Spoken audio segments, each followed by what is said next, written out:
Salut guys, bienvenue à un nouvel épisode de notre podcast. Vous êtes bien chez Sports AI où on découvre des talents québécois, canadiens, que ce soit des entraîneurs, des joueurs, des acteurs du foot. Et aujourd'hui, on a le bonheur d'avoir avec nous l'assistant coach du CF Montréal, David Sauvry.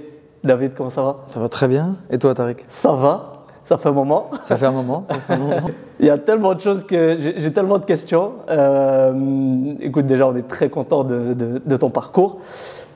Ah, honnêtement, je pense que tu es une des fiertés avec Wilfried qui est sorti, qui a pris un peu plus de temps que toi, je pense. C'est une grosse comparaison.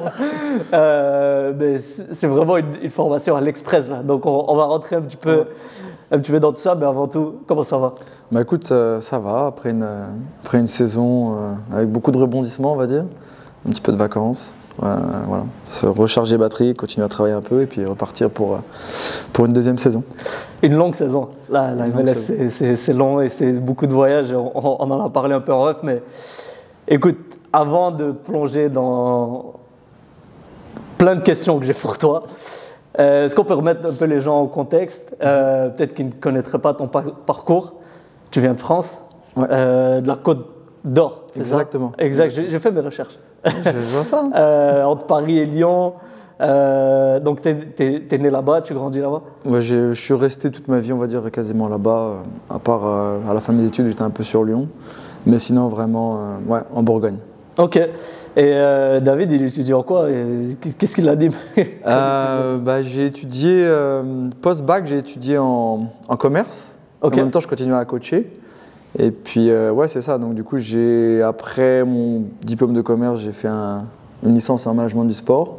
Donc, ça a terminé, on va dire, mes études. Puis, je continue à coacher sur le côté, on va dire, en même temps que les études. Ok. Et j'ai entendu un peu dans le podcast de Audrey, qu'on salue d'ailleurs, qui a fait un bon travail de fond avec toi. Donc, est-ce que tu étais un passionné de foot, un vrai joueur, ou tu étais juste un passionné? Non, un vrai passionné. J'ai joué toute ma vie. Okay. Après, avec les études, forcément, tu joues un peu moins. Puis, t'es pas professionnel. Non, j'ai joué de mes 5 ans jusqu'à temps que je sois, on va dire, à temps plein dans le coaching. Donc oui, j'étais un vrai passionné. Je regardais tous les matchs, je connaissais tous les joueurs. On peut même appeler ça un panini, on appelle ça en France. Donc non, j'étais une vraie passion. Dans ma famille, ça joue au foot, donc voilà. C'était normal en fait pour moi. Ok. Tes idoles? Zidane, forcément. Ouais, j'ai grandi avec Zidane. Pour moi, c'est la référence. T'es allé voir des matchs de la Coupe du Monde 98? Non, j'étais petit, j'avais 7 ans, mais c'est vraiment un de mes premiers, on va dire, vrais souvenirs de foot où je me rappelle exactement où j'étais. Finale 98 avec mes parents, comment on célébrait et tout. C'est le premier gros souvenir de foot, on va dire, où j'ai vibré à fond. C'est le premier.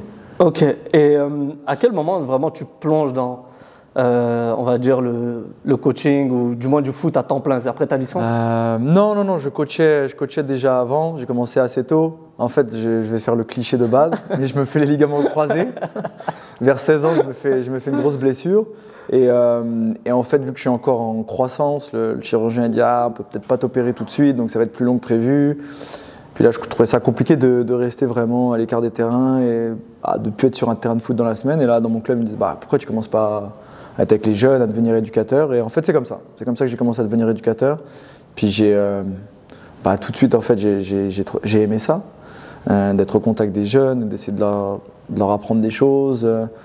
Alors forcément en faisant plein d'erreurs, parce que quand tu commences à être éducateur, tu fais beaucoup d'erreurs, mais juste d'être sur le terrain, d'être au contact. Et oui, même si tu es des jeunes, d'avoir ce sentiment de compétition, tu t'entraînes, tu as des petits matchs le week-end. C'est ce qui m'a fait plonger dedans en fait, jusqu'à temps que je revienne et que je continue à jouer, j'ai continué à coacher. Est-ce que tu aimes coacher dès le début ou ça prend du temps?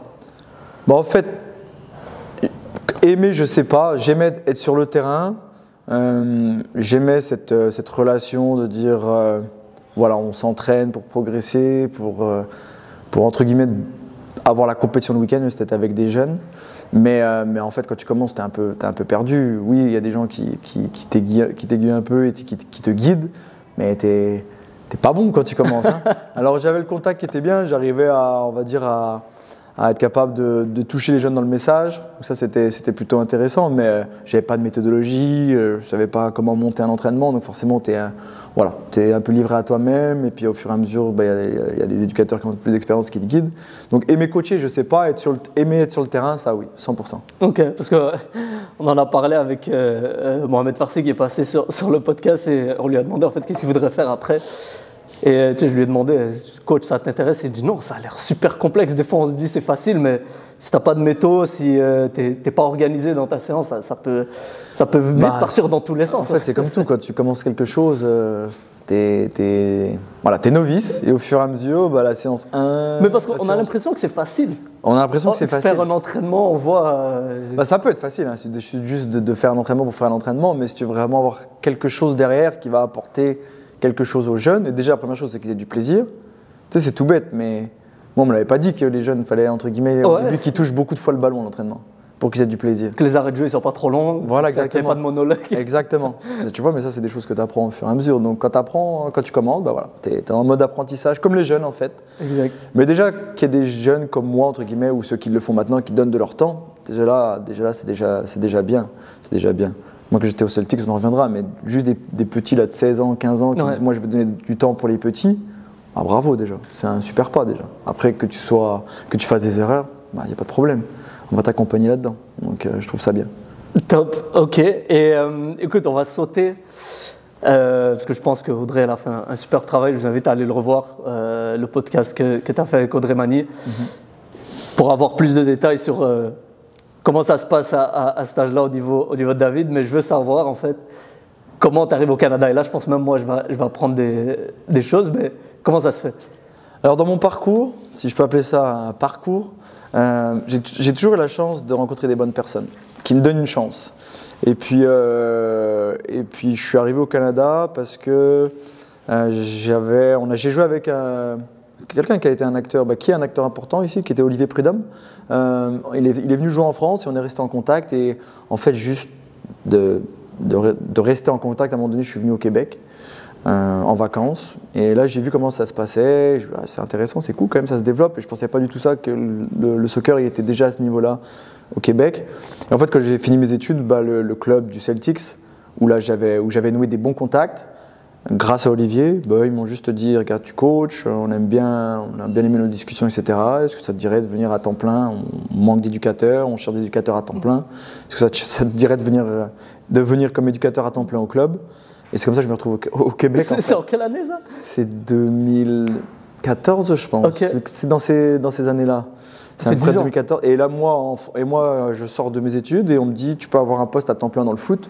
Alors que nous, en France, pour avoir un poste à temps plein dans le foot, c'est compliqué, c'est pas facile. Et je dis ouais, allez, on y va. C'est parti. T'es arrivé à Saint-Jean-sur-Richelieu. Je suis arrivé à Saint-Jean-sur-Richelieu. Selon ma compréhension, tu viens quand même d'une petite ville. Beaune, qui est une petite ville dynamique avec une bonne structure foot, qui a toujours été un bon club de foot amateur, formateur, avec vraiment cette culture-là. Et donc j'arrive au Celtics et après je retrouve à peu près la même chose, mais en c'est ce que j'allais dire, t'es pas dépaysé. Je suis pas dépaysé, mais sauf que nous, les clubs amateurs en Europe sont plus petits, en termes de nombre, en termes de structure. Alors même si là ça évolue, parce que moi on parle quasiment d'il y a 10 ans. Mais ouais, j'arrive comme dans un club où il y a beaucoup d'employés à temps plein, il y a beaucoup de joueurs, il y a beaucoup de programmes. Tu te dis ouais, quand même. C'était un changement. Donc tu viens en vacances et on t'offre une position dans le foot. Donc toi tu fais tes valises et tu viens. Ouais, c'est à peu près ça. Alex, qui est le DS du club, il me donne une chance en fait. Et en fait, j'arrive juste comme éducateur de plusieurs équipes et quand on a besoin de moi, je suis en charge de certaines équipes, mais j'interviens à peu près toute la journée pour que ça puisse me donner entre guillemets un temps plein. Et c'est quoi tes ambitions à ce moment-là? C'est vraiment, tu te dis, j'ai une opportunité d'aller, entre guillemets, travailler dans le foot et je vais voir comment ça va se passer, ou déjà tu te dis, je vais devenir coach pro? J'ai une passion. Là, à ce moment-là, par contre, j'ai quand même une passion pour l'entraînement, parce que ça fait déjà quelques années que je coach. La dernière année, dans mon club, je coachais des U18, plus des U13, donc je touchais au foot à 11. Donc j'avais quand même une ambition de me dire, j'espère coacher au plus haut niveau possible.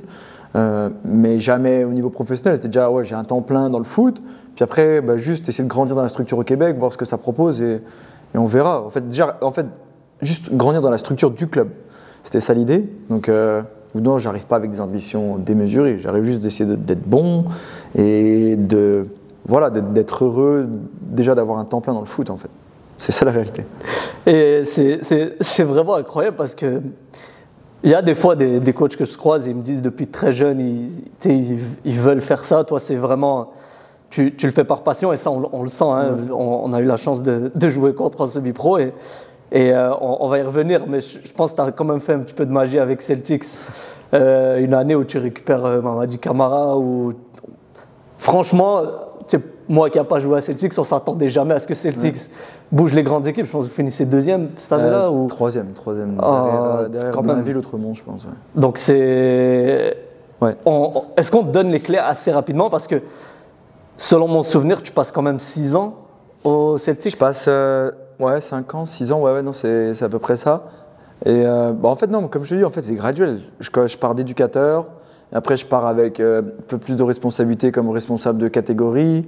Et après, finalement, je pars. Nous, on avait comme une concentration sportive avec une 50aine de jeunes qui s'entraînaient tous les jours. Donc là, je passe responsable de ça, directeur technique adjoint, gérer des camps, pour finir les dernières années sur vraiment avec beaucoup de responsabilités, directeur technique et plus entraîneur de l'équipe semi-pro les 2 dernières années, les 2 premières années du Celtics en semi-pro. Donc à la fin, je finis directeur technique du club et entraîneur de l'équipe semi-pro. Et on le rappelle, hein, les clubs au Québec ou au Canada, c'est des grandes structures. En Europe, on a les plus gros clubs, ils vont avoir 1000 joueurs à peu près. C'est dur à dire. Je pense que dans les régions parisiennes, région lyonnaise, il y a des gros clubs. On n'a pas de club à 4000. Non, il n'y a pas de club. Je pense qu'il n'y a pas de club amateur à 4000. Je pense. Peut-être que maintenant c'est ça, mais je ne pense pas. C'est des grosses trouées. Ici au Québec, tu as des structures à 3000, 4000 joueurs. Ouais, surtout que les clubs nationaux, c'est. Exactement. Donc un poste de directeur technique, en fait, c'est beaucoup de responsabilités. C'est beaucoup de gens à gérer. J'ai mon mandat quand on est en plein dans la reconnaissance des clubs aussi. Donc j'ai vraiment travaillé aussi sur toute la reconnaissance des clubs. La première année, on est provincial. Et maintenant, le club est national. Ils l'ont eu la deuxième année. Donc ouais, non, c'était franchement, je finis et j'avais beaucoup de responsabilités. Et merci au club d'ailleurs de me donner ça. En tout cas, le Celtics, vraiment, ils ont... Moi, je m'en souviens parce que c'était un travail énorme qui avait été fait. Et pour avoir joué plusieurs années en semi-pro, ces 2 années-là, c'était... Bon, on ne joue plus le petit Celtics de d'habitude. Et ce qui était bien, c'est qu'en fait, c'était surtout des joueurs locaux. Vous n'aviez pas amené beaucoup de stars. On avait vraiment senti qu'il y avait un travail de formation, un travail tactique qui avait été fait. Est-ce que c'est grâce à David tout ça ou c'est... Non, c'est pas... Forcément, j'ai eu ma part à jouer parce que je coachais l'équipe. Mais au Celtics, on a vraiment la chance d'avoir des gens qui sont avant-gardistes. Okay. Les gens l'oublient, mais le stade intérieur à Saint-Jean, je pense que c'est dans les premiers au Québec. Ouais, c'est vrai. Donc, ce qui a amené une pratique soccer au club là-bas, à Saint-Jean, vraiment développé, on va dire. Les employés à temps plein, le nombre d'entraîneurs. Moi, je suis arrivé là-bas, il n'y avait plus de parents entraîneurs dans les équipes, on va dire, élites à l'époque, là, comment ils les appelaient. C'était déjà que des éducateurs qui étaient rémunérés, etc. Donc, ils sont très avant-gardistes pour essayer de monter des projets. Et donc, grâce à ce club-là, à un moment donné, ils se disent, nous aussi, il faut qu'on rentre dans la Ligue semi-pro. Et on rentre dans la Ligue semi-pro. On a la chance qu'au moment où on rentre dans la Ligue semi-pro, on avait des bonnes générations de joueurs qui commençaient à être matures, la génération notamment 96. Et après, on ajoute, parce qu'il y avait une bonne relation entre l'UQTR, toujours, et le Celtics, qui a toujours un flux de joueurs entre l'Université Trois-Rivières et Celtics. Après, on ajoute des bons éléments avec des Pianelli, Artaïou, qui avaient joué à des bons niveaux en France. Plus après, on arrive à récupérer des gars comme Mamadi. Donc, on arrive à avoir un mix vraiment de joueurs qui viennent un peu de la rive sud, certains qui avaient connu plus haut comme Mamadi, certains qui venaient d'Europe, plus les joueurs à nous. Brian aussi, je pense. Brian, mais lui, il arrive la 2e année. Okay. Il arrive au milieu de la première année, mais oui, qui a eu un impact important. Pareil, qui avait joué un très bon niveau en France. Donc on se retrouve avec un groupe qui est quand même qui est top là, qui est top. Et puis voilà, on arrive avec les moyens beaucoup moins développés, par exemple en termes financiers que Blainville ou Outremont, à faire qu'on donne un environnement vraiment pro aux joueurs. Et franchement, toute l'année, ma plus belle réussite, c'était pas les résultats, c'était que je pense que toute l'année, on a eu quasiment 90% d'effectifs qui venaient s'entraîner 3 fois semaine, 3-4 fois semaine. Et à ce niveau-là, c'est bien ça. Ils ne sont pas professionnels. Et des fois, on fait des entraînements à 22h30, les mecs, ils étaient là. Ah, ils étaient passionnés. Passionnés, ouais, franchement. Et j'avais un staff que des gars, que des bénévoles, entre guillemets, pas rémunérés. Et on était 8-9 sur le terrain des fois, pour l'équipe réserve et l'équipe semi-pro. Donc les mecs, pareil, tous 3-4 fois semaine, entraînement à 20h, 21h, 22h. Allez, c'est pas grave, on y va, c'était parti. On va y revenir. Cette passion, je pense, qui est nécessaire je pense pour percer en tant qu'entraîneur. On va y revenir très certainement. Et je veux savoir en fait comment tu passes de Celtics, qui est un club que je respecte beaucoup, mais là quand même on va passer à un autre niveau assez rapidement. On voit l'annonce, David Sauvris, on va à LA Galaxy, comment ça se fait? Et si on parle juste foot, les dernières années quand même, je pense que le semi-pro m'a donné vraiment, m'a fait réfléchir sur l'entraînement, sur le tactique, parce que forcément, c'est un bon niveau. Il y a des bons joueurs, il y a des bonnes oppositions, il y a des joueurs qui ont joué à un très bon niveau. Donc c'est là où vraiment je passe de la formation, où c'est hyper intéressant, où tu te développes et tu essaies plein de choses, humainement, tactiquement, peu importe. Mais vraiment, c'est là où je pense que niveau foot, je grandis pas mal. C'est sur les deux années en PLSQ où on essaye tactiquement des choses, dans l'entraînement, dans la méthodologie.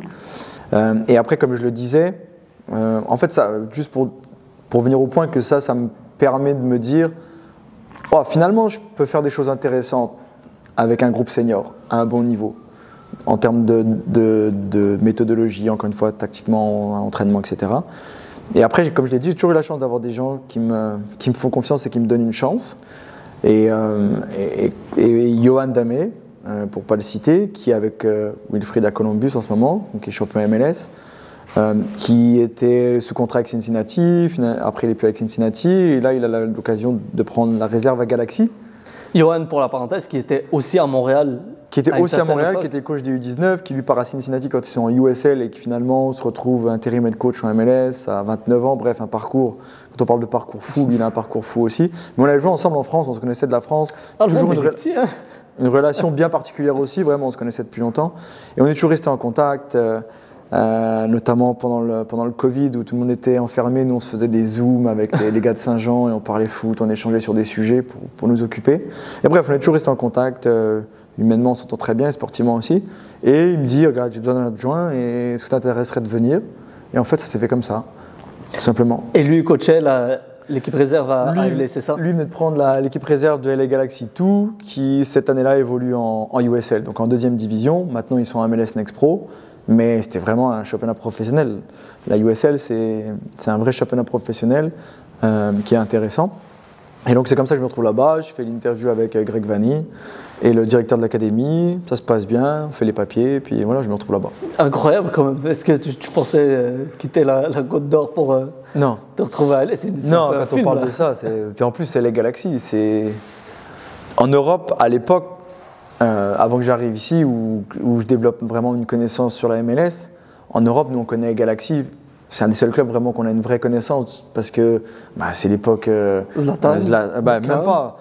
Beckham, Robbie Keane, tous ces gars de Gerrard, Ashley Cole, tous ces gars-là, ils sont passés par Galaxy. C'est vrai, donc on connaissait vraiment Galaxy. Là, je me dis, ok, le premier club MLS que je vais faire, c'est les Galaxy, c'est pas mal. Comment tu te sens quand tu dis, ouais, je vais quitter Celtics pour aller. Là, du coup, c'est la première grande ville. C'est la première grande ville, c'est LA, c'est un gros club, c'est en anglais. Moi, je suis français. Nous, les Français avec l'anglais, hein, on va se dire les vraies choses. C'est pas donné à chaque fois. Puis la réalité, c'est que pour être honnête, c'est le syndrome de l'imposteur. Hein. Ah ouais? Bah oui. Tu sens ce syndrome-là qui est. Tu te dis, ouais, qu'est-ce que je fais là?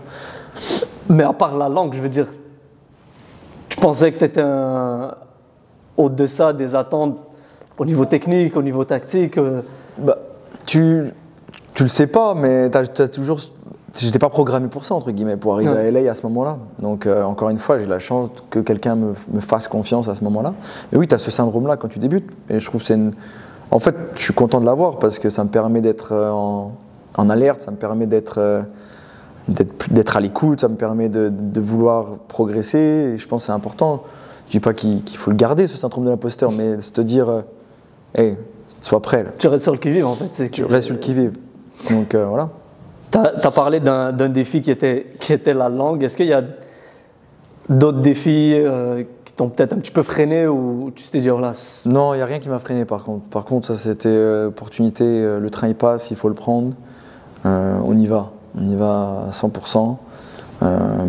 Non, je suis arrivé là-bas et j'étais dans le jus en fait. Je suis arrivé, je pense que c'était un mardi. Le mercredi, je fais mon premier entraînement et le jeudi, on est dans l'avion pour aller jouer à Indianapolis.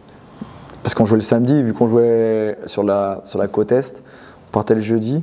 Et donc, c'est vrai, parce que c'est un championnat pro, la USL. Donc on jouait à Indy 11 et en fait, c'est ça. Le jeudi, tu es dans l'avion et c'est parti.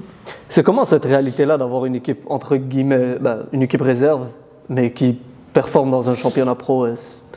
Déjà, je trouve que l'expérience était hyper intéressante parce que, comme je l'ai dit, les joueurs ils étaient confrontés à un vrai championnat pro avec des atmosphères où en plus tu es les Galaxy, donc tu es très attendu.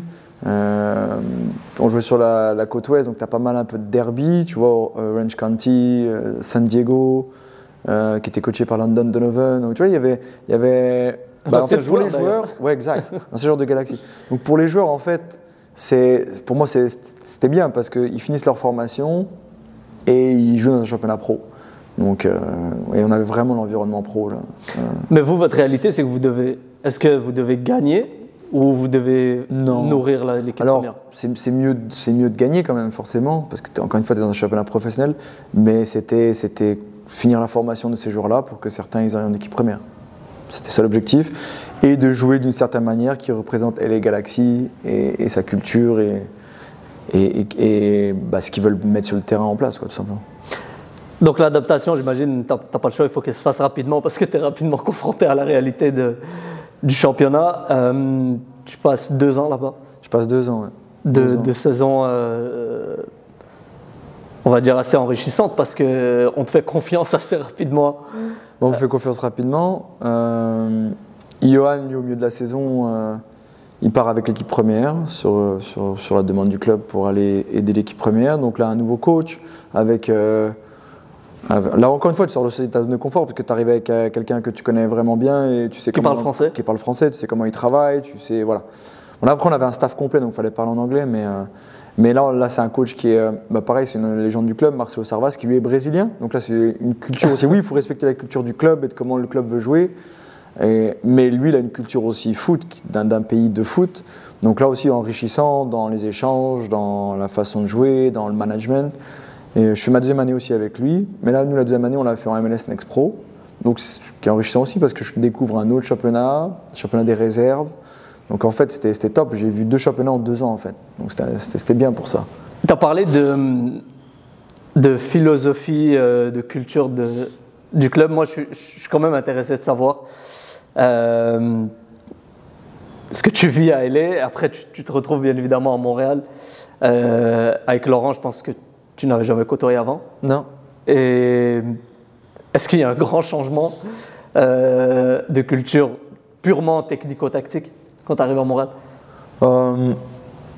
Oui, forcément, parce que chaque coach, chaque club a sa culture, sa vision, son modèle. Donc forcément, il y a c'est pas un choc, hein, mais forcément il y a des différences. Ça fait partie du foot, heureusement en fait.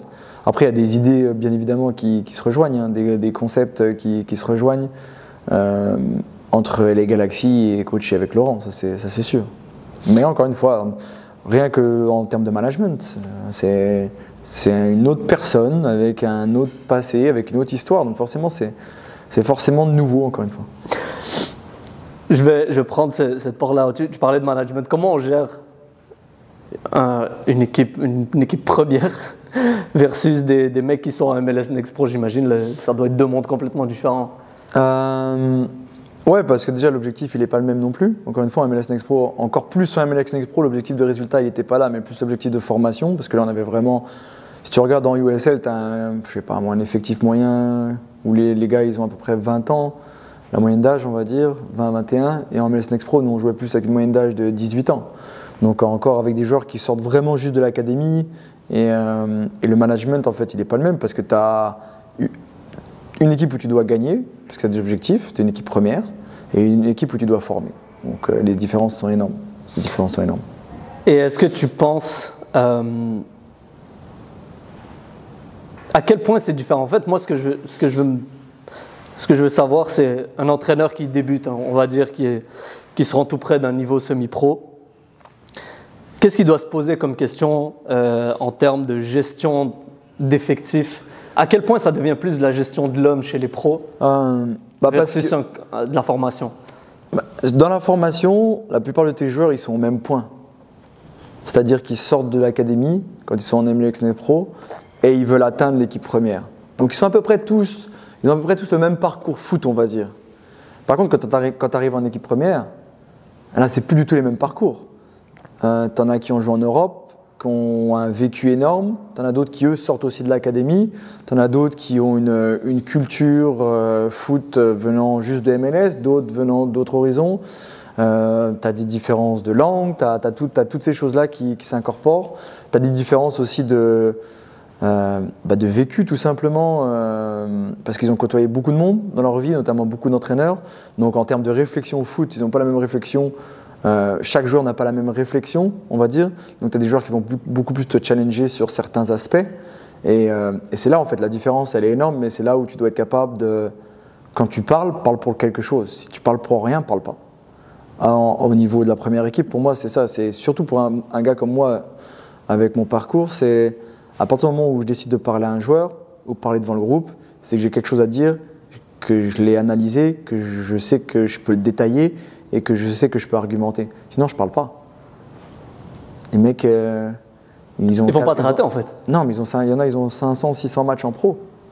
Donc, si tu dis quelque chose, je suis sûr que ça va apporter une plus-value. Sinon, parle pas. Donc, la crédibilité, elle peut être rapidement mise en question à ce niveau-là, comparativement bah oui, c'est normal. Mais après ça, la crédibilité, je pense qu'elle va... les joueurs, ils sont intelligents. Hein. Peu importe qu'ils soient en fin de formation ou qu'ils aient 500 matchs pro, ils sont tous intelligents. Ils ratent rien. Toutes les petites choses, ils le voient. Donc il faut encore une fois être organisé dans son approche, en fait. Tu me fais rappeler une anecdote où Rafa Benitez, un jour à l'entraînement, il voulait montrer à Cristiano comment tirer des coups francs. Je ne sais pas si tu l'as vu celle-là. Non, j'ai jamais vu. Et depuis ce jour-là, apparemment, Cristiano, il ne calculait plus. C'est un peu, entre guillemets, c'est cette crédibilité-là dont tu mentionnes. Je pense que la sensibilité des joueurs, elle est différente. La sensibilité des joueurs, elle est différente. Puis je pense que... Ouais, puis là, on touche des niveaux avec Cristiano Ronaldo qui sont énormes.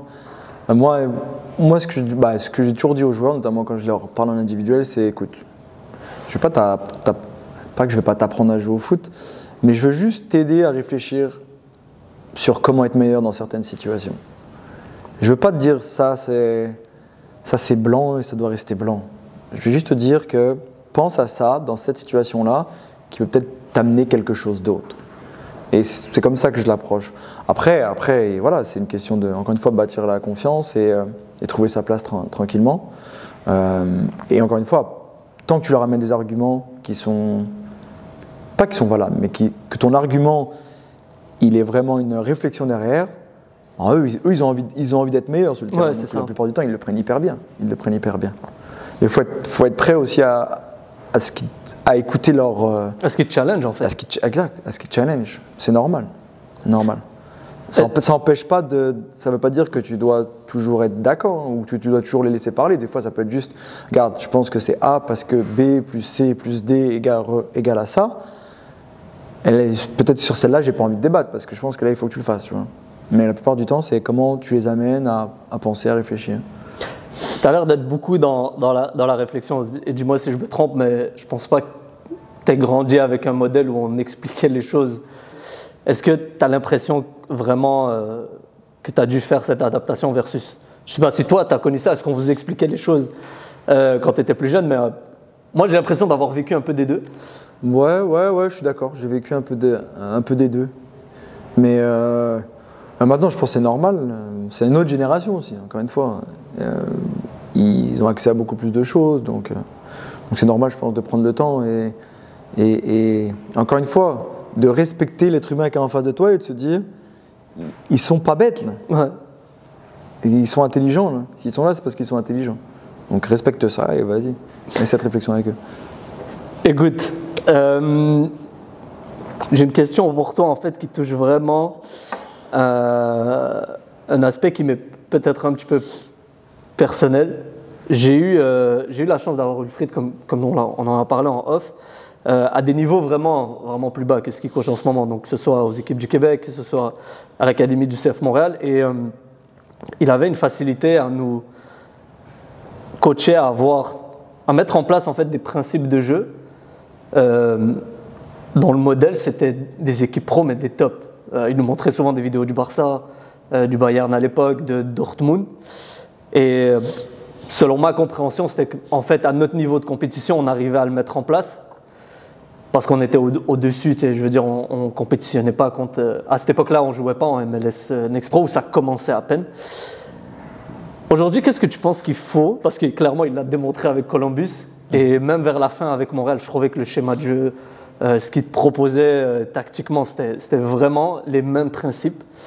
Donc d'un, est-ce que tu penses qu'en MLS, on est rendu à un niveau vraiment comparable, on va dire, à l'Europe, où on peut mettre des choses en place, que le jeu soit aussi beau qu'en Europe?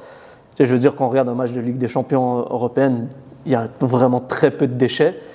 Est-ce qu'on est proche de ça? Et c'est quoi les éléments qu'on peut mettre en place dès maintenant en MLS qui vont nous rapprocher de ce niveau-là? Il y a plusieurs questions là-dedans, mais je pense que peu importe le niveau où tu es, et je pense que c'est là où Wilfried il est très fort, je pense que, puis encore une fois c'est mon interprétation, je pense qu'il est capable de mettre beaucoup de clarté dans ce qu'il veut et que les joueurs soient capables d'avoir vraiment cette référence commune. Et je pense que sa force, c'est vraiment ça, c'est d'implémenter une référence commune pour tous les joueurs. C'est-à-dire que dans une situation donnée, la plupart des joueurs autour vont savoir ce qu'ils ont à faire. Il n'y a pas d'ambiguïté. Il n'y a pas d'ambiguïté, mais en même temps, je pense qu'il y a cette part de « je sais quel est le contexte parce qu'on l'a vécu beaucoup de fois à l'entraînement ». Et donc, du fait qu'ils reconnaissent le contexte, ça leur permet en même temps d'être créatif, de s'adapter au contexte pour amener une solution à ce problème-là en fait. C'est un peu vague ce que je raconte, je ne sais pas si c'est clair, mais, mais pour moi, clarté, ça c'est le mot d'ordre, référence commune et c'est répété à l'entraînement. Et ce qui amène de la créativité dans le joueur parce qu'ils savent que dans le cadre qui est fixé, Rossi peut venir dropper entre les lignes parce que le cadre est respecté, parce que même s'il vient dropper, ils ont quand même réussi à fixer la ligne de défenseur par rapport au positionnement du wingback un peu plus haut. N'importe quoi là. Mais je peux le faire parce qu'il y a le contexte qui l'amène. Non, je pense que tu as touché un bon point. En fait, moi, de mon souvenir, et Mofassé nous a partagé la même chose, la clarté, c'était en fait, il n'y avait pas une situation où on ne savait pas qui devait faire quoi. Et effectivement, je pense que c'est... Est-ce que c'est dur, être clair? C'est le plus dur. Hein. Encore une fois, tu as 11 joueurs, là je ne parle même pas du banc, tu as 11 joueurs qui doivent être capables de faire la même chose dans une situation donnée avec un ballon contre 11 adversaires. Déjà, jouer avec un ballon, c'est pas facile, c'est pas naturel. Avec des adversaires qui, eux, entre guillemets, peuvent bouger où ils veulent aussi. Donc c'est pas facile. Hein. Et comment on laisse les joueurs créatifs là-dedans? Encore une fois, c'est comment dans ton cadre, tes joueurs créatifs vont pouvoir s'exprimer. C'est-à-dire que... On ne robotise pas les joueurs, en fait, c'est ça ma question. Quand on leur donne beaucoup de situations, comment on trouve le juste milieu? Il faut trouver cet équilibre-là. Mais je pense que ça aussi, c'est à l'entraînement. C'est sûr que si à chaque fois que ton joueur il reçoit entre les lignes et que peut-être il peut jouer en une touche pour remettre, mais il tourne et qu'à chaque fois qu'il tourne, il élimine, mais tu lui dis quand même, ouais, regarde, tu avais un joueur entre les lignes, mais il va dire, ouais, mais je l'ai éliminé aussi. Donc, c'est comment lui faire comprendre, ouais, ok, tu as éliminé le mec, pense aussi à cette situation-là, mais je sais que tu es capable de tourner. Donc c'est facile ce que je dis là, mais je pense que c'est ça, c'est comment tu es capable dans cette structure où il y a un cadre, de dire aux joueurs, à ce moment-là, pas de problème. On a réussi à éliminer une première ligne. Là, j'ai pas de problème pour que tu tournes et que tu sois capable d'aller vers l'avant, mais pense que peut-être tu as un mec aussi entre les lignes qui est tout seul. Parce que regarde, on l'a vu dans cette situation-là en entraînement. Ok, donc c'est de leur ouvrir. Est-ce que tu es pour vraiment laisser le libre arbitre à un joueur ou... Lui faire comprendre le contexte, encore une fois, et après, c'est toi qui prends la décision parce que c'est toi qui va être l'acteur. Et chaque joueur a des qualités bien spécifiques, donc ouais, c'est normal. Et ton cadre à toi, il ressemble à quoi? Là, on veut rentrer dans vraiment le technique tactique, ce en quoi tu crois, pas ce que tu devais faire avec le LA Galaxy ou à Montréal comme assistant, mais quelques lignes directrices auxquelles toi tu crois des principes fondamentaux. C'est pas facile. Si, c'est facile comme question. Si tu m'avais posé la question quelques années avant, parce que ça évolue pas mal, je t'aurais dit ouais, je veux absolument avoir. Vas-y. Je veux absolument plus avoir le ballon que l'adversaire, la possession pour avoir la possession, etc. Et ça l'a changé. Non, je crois quand même que plus tu es en contrôle et en maîtrise du ballon, plus tu as de chance quand même de créer des choses. Mais maintenant, c'est vraiment, encore une fois, pour moi, c'est plus être dominant dans comment je suis capable si on parle vraiment de la phase du départ pour aller jusqu'au but, c'est comment je suis capable d'être dominant pour attirer l'adversaire, pour utiliser des espaces ou créer des avantages en termes de nombre ou des avantages en termes de, on va dire, positionnel ou on va dire de rapport de force. Donc je suis vraiment, encore une fois, si je dois définir avec un mot, c'est peut-être, je sais pas moi, manipuler ou contrôler pour être capable ensuite d'exploiter. Ça, si on parle vraiment avec le ballon. Et après, défensivement, par exemple, sans le ballon, pareil, des années avant, je t'aurais dit ouais, je veux tout le temps presser, je veux tout le temps récupérer le ballon. Ça, je m'en souviens. J'aimerais bien, mais là, je serais plus encore une fois, quel est le moment? Est-ce que c'est un moment où on a perdu le ballon et on a beaucoup de densité autour de cette paire de balles? Ok, c'est parti. Sinon, comment on peut être tout de suite compact et défendre ensemble et minimiser les espaces? Donc défensivement, c'est vraiment plus dans la reconnaissance du moment, je te dirais, par rapport à ça. Et encore une fois, je reviens un peu à ce que je disais avant, parce qu'après, tu as tout ce qui est, surtout au niveau pro, c'est quel est ton effectif, quelle est la qualité de tes joueurs, etc. C'est pareil, tu m'avais dit un système il y a 5 ans, je te dirais, je veux juste jouer en 4-3-3. Alors que là, pas du tout. Le système, c'est juste un départ et après, on va manipuler par rapport au nombre, aux espaces, qui tu veux isoler, etc. Mais je reviens à dire, si tes joueurs, peu importe dans la façon dont tu joues, ils ont des références communes et ils comprennent ce que les uns et les autres font pour aller de l'avant et aller dans le même but, on va dire, bravo. Hein. C'est pour ça que je ne peux pas dire un coach qui va jouer bloc bas, ça ne m'intéresse pas, parce que c'est dur d'être capable de subir, de jouer bloc bas, d'être concentré pendant longtemps, dans un match avec plein de détails. C'est pas facile, là. Donc bravo, ça veut dire que tu as réussi à faire travailler tes joueurs pour qu'ils arrivent à ce moment où on va jouer bloc bas pendant 90 minutes et on va bien le faire. C'est bravo. Donc il n'y a pas un entraîneur ou deux qui vraiment t'influence le plus dans tes méthodologies ou ton cadre? Si, forcément. Pep, ça a été une grande influence par rapport quand on parle. Mais qui peut faire du Pep? Il n'y en a pas beaucoup, je pense. Non, mais tu sais un gars comme Will, sans comparer à Pep ou personne, mais il fait des choses quand même dans la manipulation d'espace et de joueurs et de nombre. Si on parle juste, par exemple, de ce qui a fait la force de Pep, qu'ils appellent le jeu de position, c'est quand même. Oui, j'ai une orientation quand même là-dessus, de jouer avec les nombres, de jouer avec les espaces, par rapport à l'adversaire. Ça, oui, ça, j'ai quand même j'aime ça, ça c'est sûr. Donc Pep, ça a été une belle influence. Après, les coachs allemands aussi sont hyper intéressants, des fois peut-être dans un style un peu plus direct, mais ils jouent quand même beaucoup avec la recherche d'attirer pour ensuite faire mal, pour rechercher cette verticalité. Là, je te dirais que maintenant, je regarde un peu tout ce qui se fait quand même. Okay. Tu vois, là, je suis très curieux, par exemple, au moment où on tourne, de voir ce que va faire Amorim avec United, parce qu'il joue aussi dans un 3-4-3 et nous, à Montréal, on joue pas mal dans un 3-4-3. Donc j'ai beaucoup de curiosité pour pas mal de choses. Ça vient d'où, honnêtement? Peut-être j'ai manqué un épisode. Je tombais inconscient à une certaine période et on s'est réveillé. Beaucoup de gens veulent jouer à 3 derrière. Ça vient d'où? Parce que j'ai l'impression que quand on joue à 3 derrière, tes 3 doivent être vraiment pas mal. Autant défensivement, autant au niveau de la relance, sur plein d'aspects, il faut que tu aies des pistons pas mal. Tu penses que cette évolution-là, elle vient d'où? Parce qu'effectivement, on est passé d'un 4-3-3 à... Franchement, c'est compliqué à dire ça. Je veux pas Je pense que c'est des modes, c'est des coachs qui jouent de plus en plus dans ce système-là. Même maintenant, Pep, aussi avec le ballon, il peut être dans ça. Donc je sais pas, honnêtement, je sais pas. C'est juste les influences des plus grands entraîneurs. En Italie, les grosses équipes, elles ont joué dernièrement pas mal aussi à 3. Après, encore une fois, jouer à 3, c'est oui, mais maintenant, tu as des centraux qui vont aller dédoubler, tu as des centraux qui vont s'insérer sur la ligne de milieu, tu as des wingbacks qui peuvent venir à l'intérieur, tu as des wingbacks qui peuvent être bas, tu as des wingbacks qui peuvent être haut. Il y a tellement de diversité maintenant dans les animations que. Après, il y a aussi une notion aussi qui est défensive. C'est cette capacité de plus en plus à matcher, à être en 1 contre 1 à des endroits bien spécifiques sur le terrain. Donc à accepter ce man-to-man. Donc non, d'où ça vient, je ne saurais pas te dire, mais je pense que c'est sans doute l'influence des grands entraîneurs, forcément. Ok. Je pense qu'on a une idée un peu du portrait, donc tu ne fermes pas. Tu es quand même très curieux de découvrir. Peut-être on va se parler dans 2 ans, puis tu vas me dire, moi je joue un 4-4-2. Ça peut évoluer.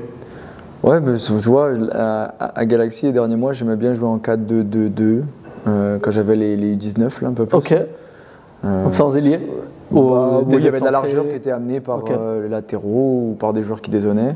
Je trouvais que c'était intéressant d'avoir beaucoup de densité, beaucoup d'overload à l'intérieur du jeu. C'était compliqué à défendre. Tu vois, c'est vraiment par rapport aussi à ton effectif, par rapport aux qualités de tes joueurs aussi, je pense. Ouais, bon, l'entraîneur doit s'adapter, tu n'as pas les moyens. Non, après, je pense la force aussi de certains entraîneurs, c'est de démarrer dans une animation et rapidement de switcher dans les animations parce que l'adversaire, il te pose des problèmes aussi. Ok. On va passer à peut-être un côté un peu plus. On va sortir un petit peu du technico-tactique. J'imagine ton quotidien, il a quand même changé entre le Celtics et les Galaxy, même CF Montréal.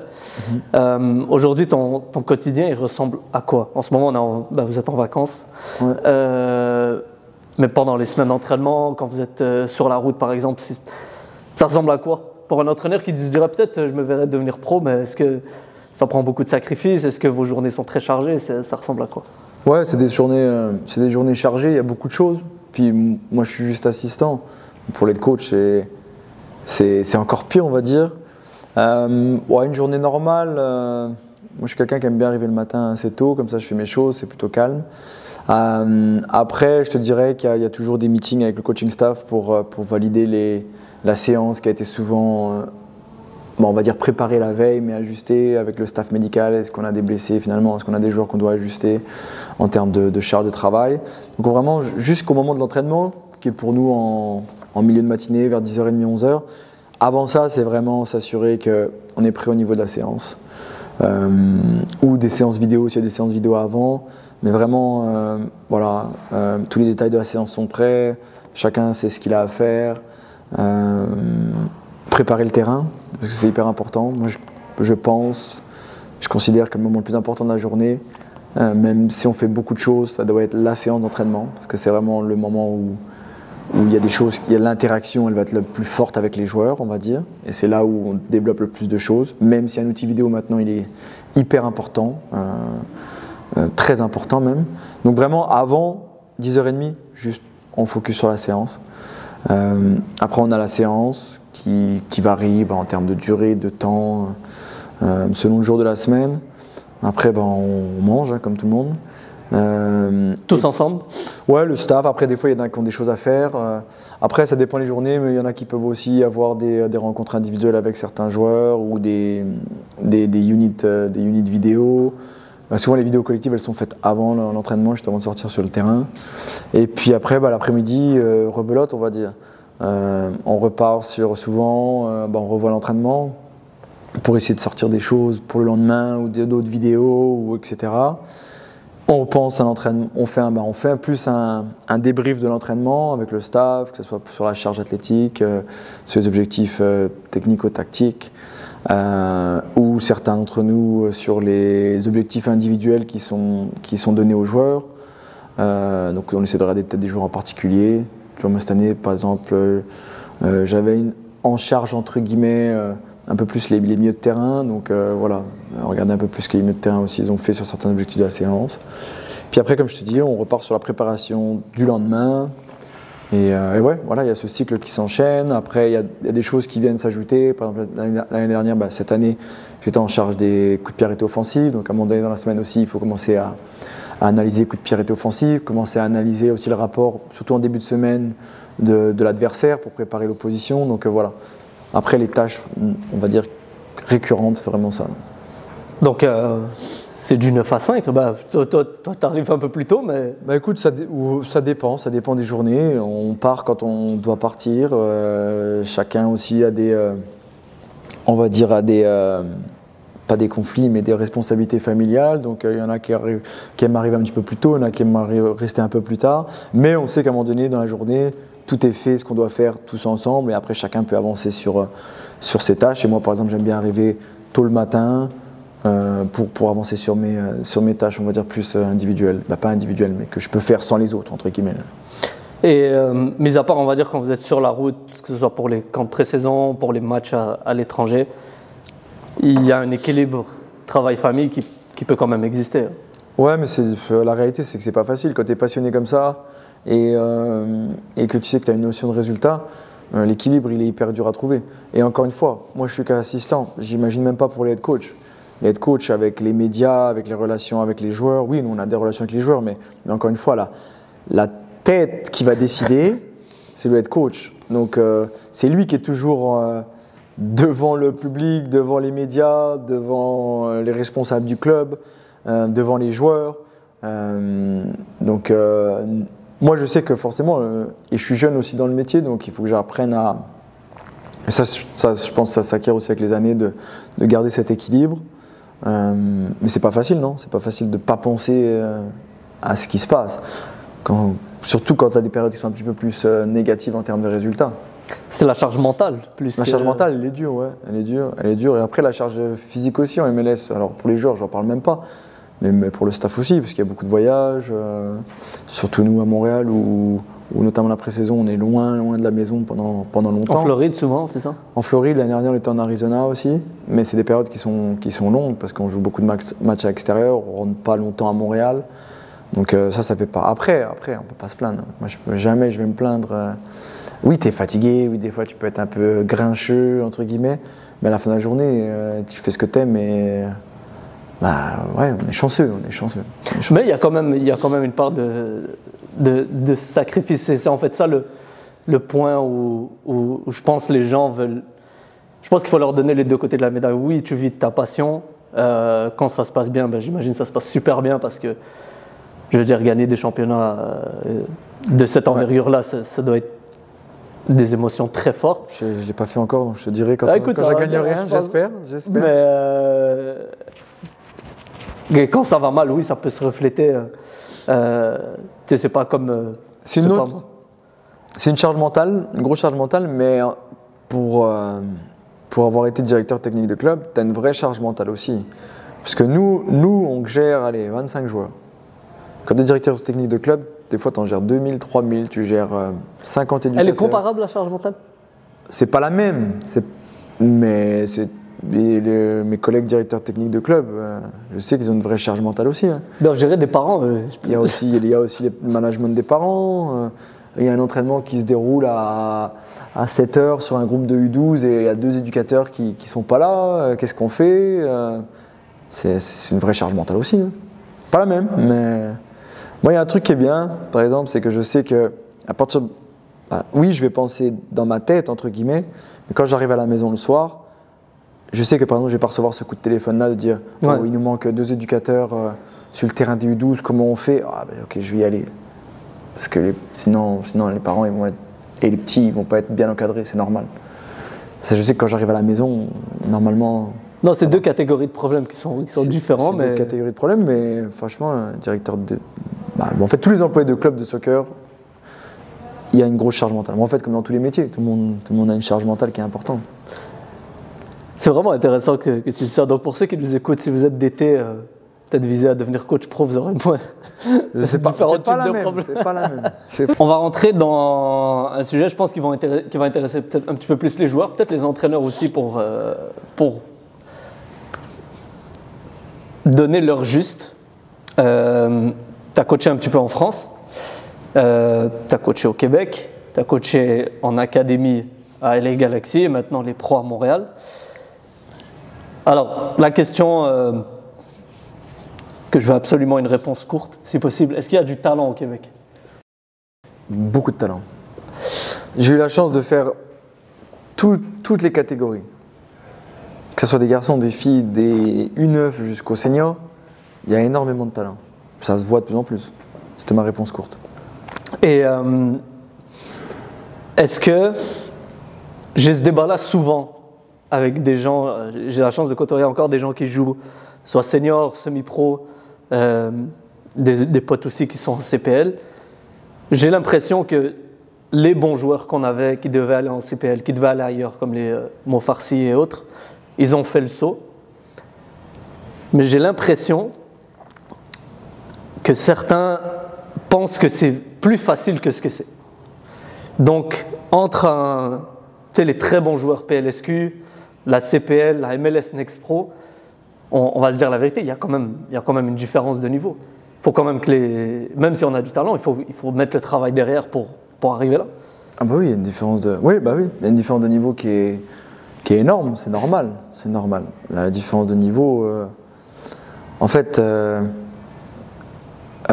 c'est sur les détails en fait, et la capacité en fait à répéter tous les jours, tous les matchs, toutes les semaines, ces détails-là avec de la qualité.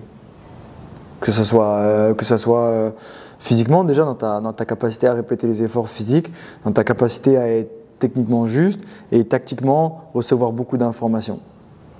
Comment tu le fais tous les jours et tous les matchs. Je pense que c'est là la différence. Question de constance. Constance et ouais, sa capacité à se remettre en question, sa capacité à travailler, sa capacité à faire des efforts que peut-être certains ne feront pas. Ouais. Donc on a le talent, parce que quand je vois un Samuel Piette, un Saliba, qui sont vraiment, je pense, des joueurs talentueux qu'on a eu la chance d'avoir. Pur produit du Québec, ouais. Exact. Mais quand je vois des jeunes qui me disent, ouais, mais tu sais, c'est atteignable, oui, c'est atteignable, mais il faut mettre. Non, mais un gars comme Sam Piette, par exemple, on va parler de Sam Piette.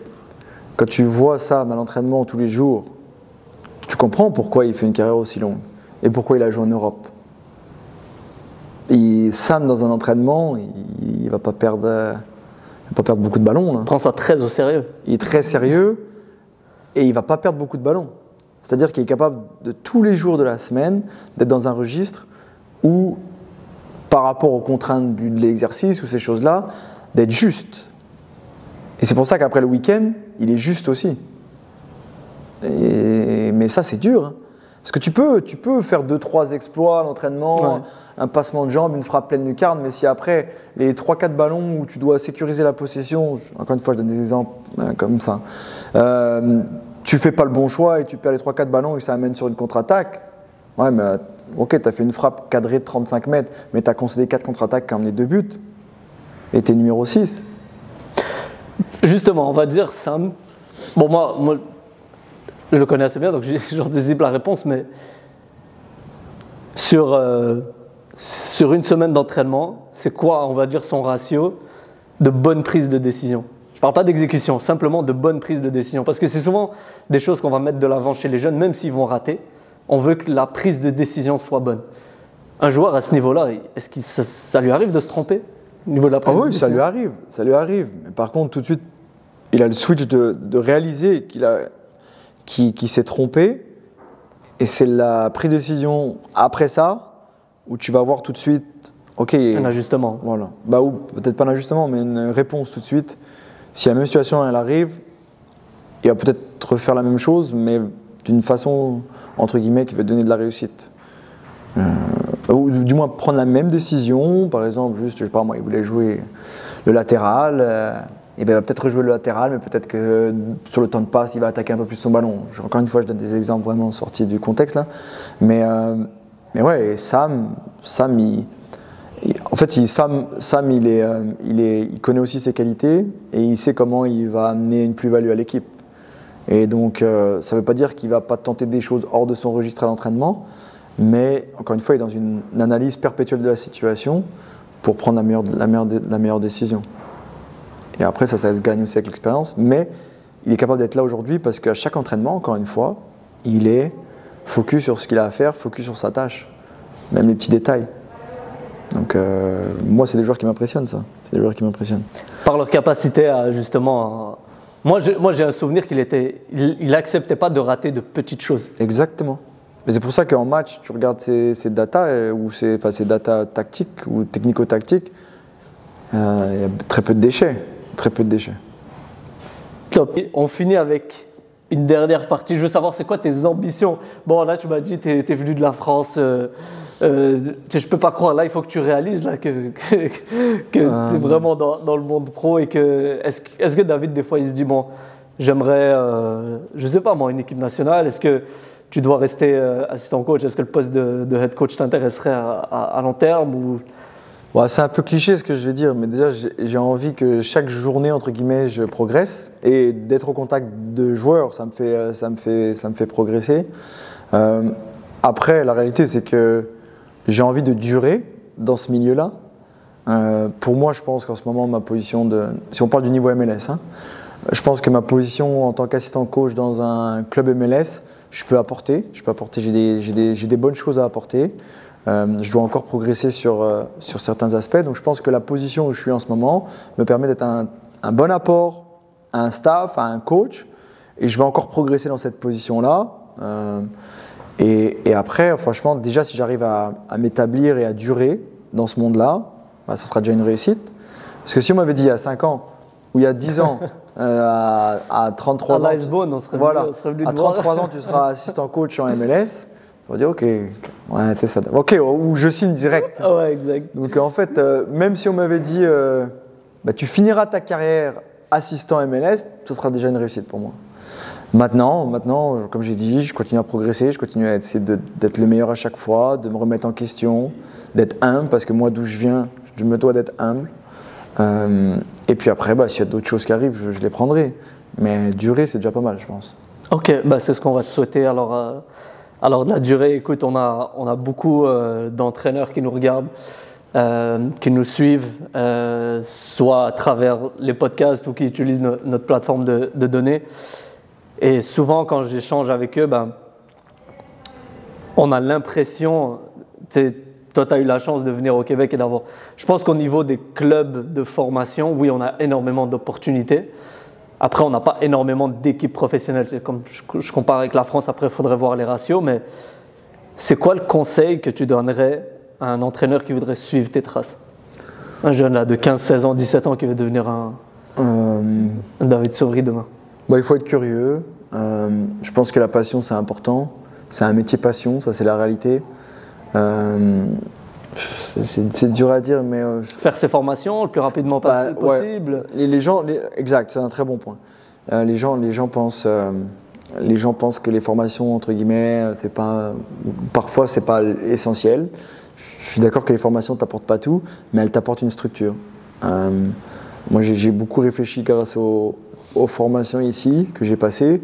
J'ai eu la chance notamment d'avoir des gars qui m'accompagnaient, des formateurs comme Mike, Vitulano et Valerio, qui te font beaucoup réfléchir sur ta pratique et qui te structurent.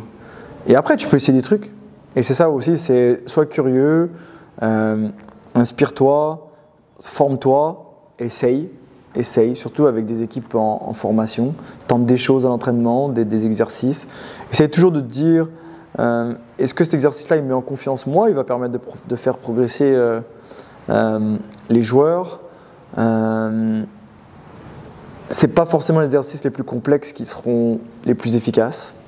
Parce que des fois on se dit si je mets cette règle-là, plus une autre règle, mon exercice il est incroyable. Ceux qui mettent plein de cônes, là, t'as l'impression que c'est une piste d'atterrissage quand t'arrives. Ouais, ça, exactement. Fais des erreurs, essais-erreurs. C'est comme dans tous les métiers un peu où tu dois créer, où tu dois structurer des choses. Mais ouais, dans les formations c'est important et échange en fait. Il n'y a pas de mauvais échange. Et un dernier truc, c'est Si tu coaches au départ juste pour dire ah, je vais avoir un petit billet à la fin du mois, c'est bien, pas de problème. Hein. Ça fait partie du jeu et franchement, c'est top que les clubs au Québec puissent rémunérer les éducateurs. Mais fais pas ça juste pour ça et tu te dis que tu vas aller plus loin après ça. Non, non, c'est vraiment, je pense qu'il y a un côté passion, là-dedans. Et franchement, moi, des trucs hyper cool que j'ai pu faire, c'est d'essayer entre guillemets toutes les catégories. J'ai coaché plein de catégories à plein de niveaux différents et c'est là où je pense que tu grandis pas mal aussi. Écoute, je reviens encore à lui parce qu'on l'a suivi dans les derniers mois. Wilfried, il mentionnait qu'un de ses plus grands apprentissages, c'était il venait d'arriver au Québec, on lui avait donné un groupe de filles, est-ce que c'était U13 ou U14, et c'était pour lui la première fois qu'il allait coacher des filles. Et ça a été un apprentissage énorme pour lui. Donc ça rejoint un petit peu ce que tu dis, de ne pas te mettre des bâtons dans les roues, puis d'être curieux, je pense. Puis peu importe les catégories que tu coaches, entre guillemets, tu auras toujours du management d'êtres humains, que ce soit des enfants très jeunes ou des ados ou des adultes. Donc c'est aussi prendre soin de l'être humain. Tu dois respecter que chacun est différent et que voilà, tu as le droit de ne pas être d'accord des fois avec le jeune, tu dois mettre tu dois mettre des règles, tu dois mettre un cadre, mais accepter aussi que ils vont faire des erreurs comme nous. Donc je sais pas. Après, il n'y a pas de recette miracle. Ben, en tout cas, on ressent beaucoup d'humilité, David. Moi, j'en avais aucun doute, mais je pense que ça a fait partie de ton succès. Avant que je te laisse filer,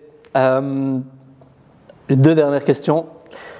Ça a été quoi la décision la plus difficile que tu as eu à faire? Donc, on a parlé de ton départ.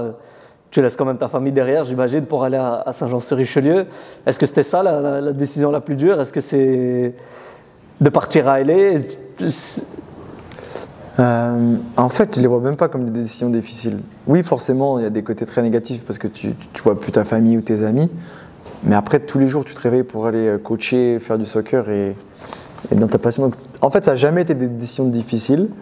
Évidemment que des fois, tu es triste, tu es un petit peu...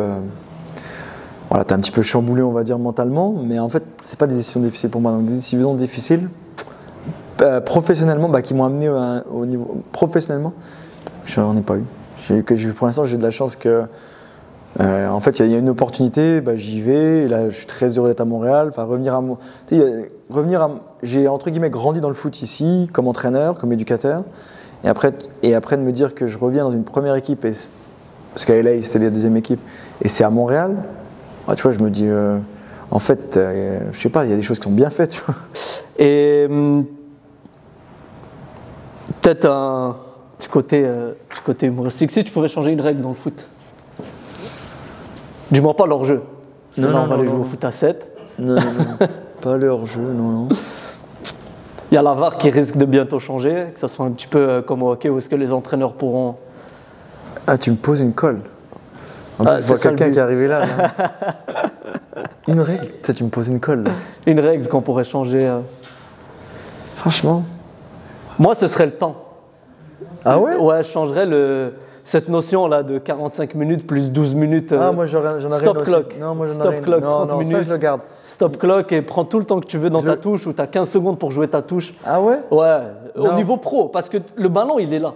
Donc tu fais rouler le temps et après ça, c'est à la discrétion de l'arbitre. C'est quand il te met un jaune pour faire perdre du temps. Moi, je dis stop clock 2 fois 30. Là, ils le font un peu en MLS avec la règle que si tu es au sol et qu'au bout de 15 secondes, tu t'es pas relevé, les soigneurs arrivent, tu dois rester 2 minutes dehors. Ok. Cette année, ça a été la règle. Ok.